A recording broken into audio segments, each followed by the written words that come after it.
Hey guys, today we have an easy one and an important one. This is how to clean a clogged dryer vent tube, which is a really common problem with almost all dryers. They just build up some lint over the time, and pretty soon they get so clogged up that they can actually cause a dryer fire. They're the most common cause of dryer fires. The lint backs up into the cabinet of the dryer and then catches on fire. So we're using this lint cleaning tool. We have a link in the description below, and it's pretty inexpensive, pretty easy to use. You do have to use it with a drill. I'm using a Milwaukee drill here. Here's a picture of the before and after. Hey guys, can you take just a second to click on the subscription link below? It really helps our channel, and also the bell notification. So every time we make a new video, we can send it right to you. We make a new video about once every week. Really appreciate that, and if you give us a thumbs up, it'd be great. Thank you. So the reasons to do this is to reduce the danger, make your dryer last much longer, and also it takes a lot less time to dry your clothes. I really like using this Milwaukee drill. Here's a link in the description below, but it's very powerful, very reliable. I use it in all my appliance repair. I think it's in all my appliance repair videos. So what we do with this system, it comes with a number of these 3-foot sections, which are flexible nylon, and you just thread them one by one so they connect into the next one, and then you can go deeper and deeper into the dryer vent tube. Most dryer vent tubes are probably 3 feet to 6 feet, but occasionally you'll run into one where it has to go maybe 20 feet. The longer the dryer vent tube, of course, the more likely it'll get clogged up over time. So having this tool and using it just once every year will really make a difference for safety, and also mainly for how fast your clothes dry. If you do have a dryer vent tube that leaves your dryer and then has to go up, like up through the ceiling or up, say 4 or 5 feet, you're much more likely to get a clog in your dryer vent tube. So in that instance, I would advise doing this 3 to 4 times per year. This is very common with condominiums and apartments. It's very important when you're doing the procedure that the drill always turns just clockwise or to the right, because if it turns to the left, it may undo itself inside. So I just turned on the dryer, and that helped me to knock out a whole bunch of that lint, because the fan helps push it out. This is where you're cleaning it from the inside. You can do it from the inside or the outside.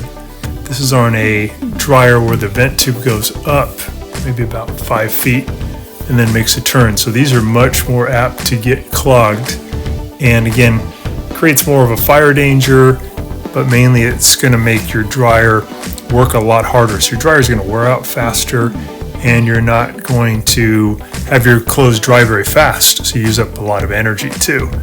So I'm just going in here with 3 feet, then I'll add another 3 feet, and I'm going as far as I can go. When you get to the end of a dryer vent tube, usually what happens is you can feel some resistance, because it'll hit like a screen, or it'll go all the way into the dryer and hit the end of the dryer tube. And when you feel that, you've maxed out the length, and then you can just start backing out.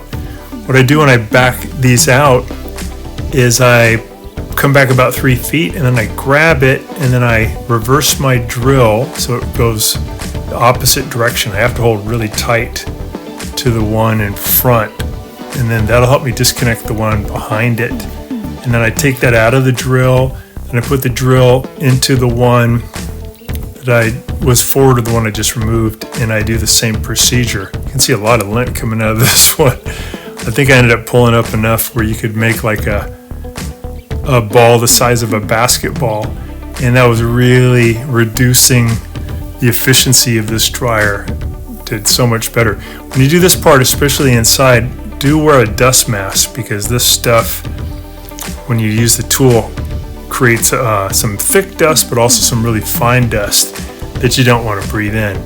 not probably terribly dangerous, but it's just better not to breathe it in. So I'm gonna put on my dust mask. I'm getting just more and more of this stuff coming out. So it's a really good tool to have. You don't need any special skills to do this. It's very simple. Again, it's important though, whenever you're using it, to make sure that drill is always turning to the right. The way the brush works is it gets in there its right aperture to really clean the inside walls of the tube, but also as you're removing the tool, it's pretty cool, it pulls all the lint that you broke up out. But then when you hook the tube back up into your dryer and turn on your dryer, there's a high likelihood that a bunch of dust will shoot out of your dryer vent tube outside your house. Maybe a good idea to put like a bag underneath it just to catch some of that stuff so you have less cleanup. There's also a tool that comes with some of the kits that allows you to hook this up and do this procedure while it's connected to a vacuum. So the vacuum cleaner is sucking up all the dust as you're working it loose. That's a good thing to do. I usually don't carry a vacuum cleaner with me when I'm doing these repairs, so I typically will do the procedure and then just clean up all the dust, put it in a bag, and then maybe use a small vacuum or whatever to clean up whatever's left.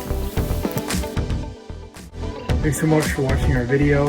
Please leave any comments or questions in the comment section below. We really appreciate that. We have a really nice video coming up for you right here that I think you'll enjoy. Very similar dealing with appliance repair. So thanks again for watching our video.